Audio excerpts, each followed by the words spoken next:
literature pro at Next High School, where we teach content through exciting experiences that use the real world now.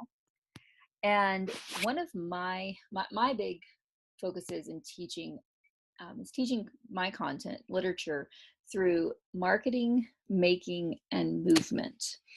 Movement tends to be more in the Shakespeare realm and with poetry. A lot of theater exercises. I'd like to include some dance and other forms of creative movement. Marketing, I do a segment on the Mask of the Red Death, and I'm looking at some other ones. And I teach archetypes through marketing, and we run a campaign for the Mask of the Red Death where Prospero is enticing people to come to his giant party. Of course, he's trying to reach an audience of hale and lighthearted friends, and he has to create lead magnets to do this, email sequences, and the students are doing all this, of course, but in the voice of Prospero. They're learning contemporary marketing techniques, and as they change, hopefully I keep up with that through the experiences that I'm doing in marketing. But the other one that I do is making, and I look at that as something that encompasses all aspects of making, from art to art journaling to jewelry making, metalwork, really kind of anything that strikes my fancy and that I can actually do and teach, that I'm to that point. And one of the big things that I really love doing is art journaling, and especially applying it to the Scarlet letter. The Scarlet Letter is an incredibly, as you know, incredibly visual book and incredibly symbolic, but to an extent, not a lot of action going on. So part of the way that I increase the interest and the close reading, because I'm a big fan of that, of course, is through art journaling and having the students go through the process that an artist would go to, or a theater person would go through, but looking for not just clues from the text, but outright statements from the text that tell you what the artist, the creator, the writer is seeing in his or her head, and then letting the reading artist decide if that's the way they want to go. If they want to go literal, if they want to go metaphorical, if they want to jump off and do something that just is tangential but inspired by the text. And my biggest, reason for this is for them to experience the creative process and to base it on a thorough understanding of the text, not just cursory reading and then going off and doing something. And again, there's nothing necessarily wrong with that, but when you're trying to teach content and you're trying to teach critical thinking, and those two things go together. You have to know what you're thinking about critically in order to think about it critically.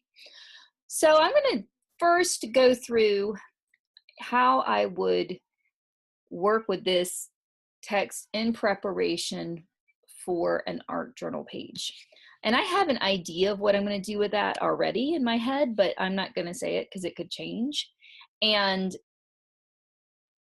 I mean, nothing's really set in stone. But the first thing I do, and again, I'm heavily directing the students at the beginning of this, but the first thing that I'm doing is I'm going to say, all right, we're going to look at our basics, our characters, and our setting.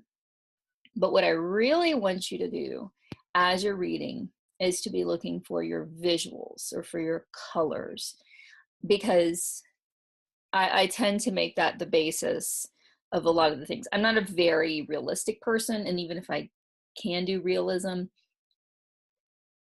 it's not my favorite. So, and a lot of times students approach the art journaling, there's a lot of fear because they'll say, oh, I'm not artists.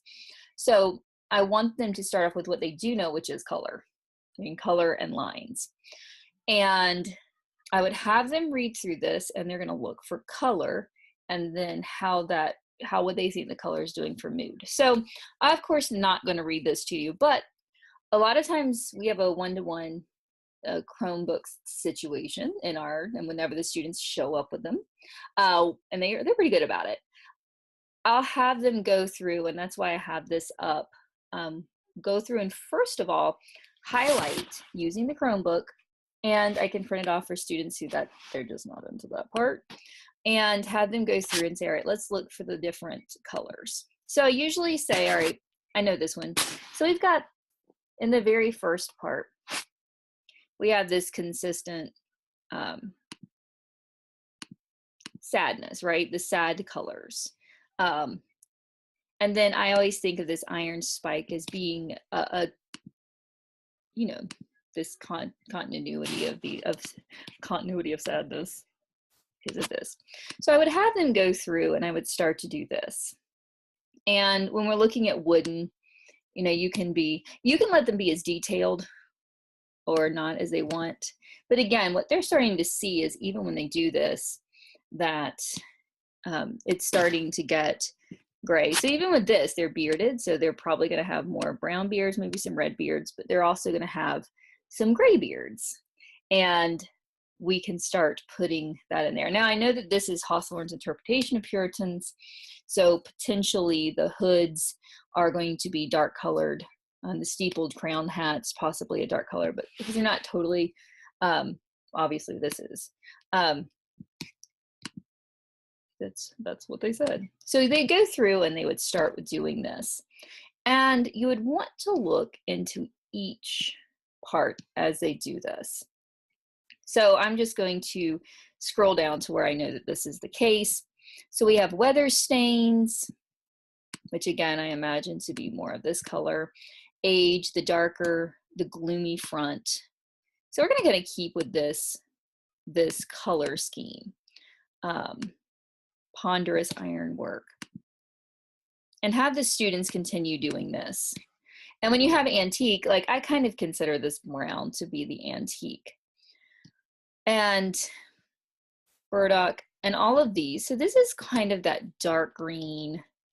I kind of envision more of this end on the color. And again, yeah, we're marking out words, but that's okay where it has something like this. And then whenever we have black flower, of course, if we bark that out, you can't see it. So that's where I still would keep in with the gray. Now, what they're already starting to see, and then they could even put cemetery in the prison as, because they're gloomy, it's just they don't specifically say a color, so I don't really keep with that. So we have this wild rose bush, which I'm going to put more in the, of course, the pink end of things. And you can lighten that up because you want it to really stand out in all of this darkness, because this is the thing that, and especially it's the month of June, so it's not as dark and depressing as the words would make it feel like. The setting isn't, just where they're looking is, and the things that Hawthorne is drawing out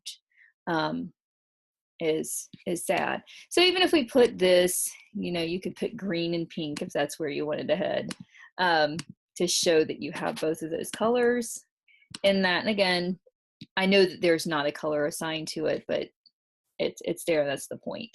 And of course we have this sweet moral blossom, if you want to keep it there, even though that's not, you know, it's a metaphorical moral blossom. So, and of course we have the darkening close of a tail. So we could even go here and say, all right, let's go ahead and put some of this gray in here, because that's what Hawthorne is looking at. I'm making a lot of assumptions about reading, but I'm just saying for you, as you're going through this, what you would be looking for and guiding them into. So right here we have kind of the color scheme that you would be looking at. And if you wanted to go deeper with this, these are probably, you could go on Pinterest even, and you could start to create some color boards with this look. And let's go and see what happens, if anything happens. Let's go down here. And let's search for color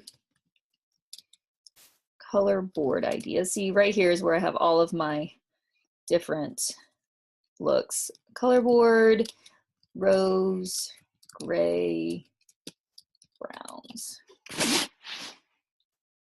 And so what we're starting to get is some of these color boards that we could look at. So right here, maybe we want something a little darker. A lot of these that you're going to pick up are going to be in the wedding area, but I really like this. All right, so right here, when you're starting to say, all right, we're going to design some sort of art journaling, we've picked those things out.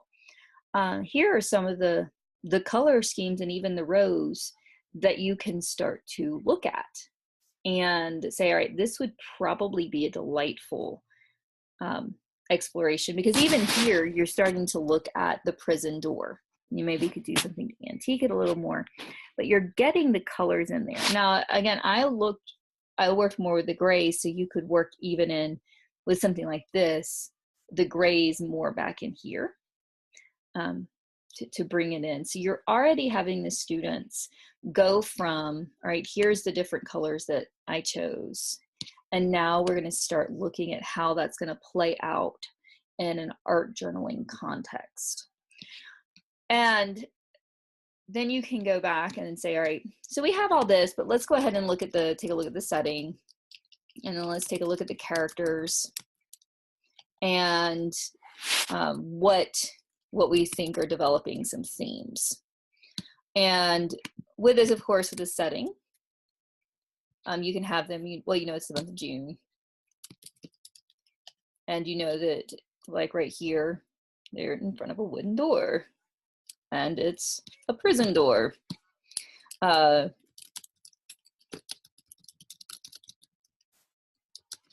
then if you wanted to, you could go ahead and give some, of course, your descriptions of these things to go a little deeper.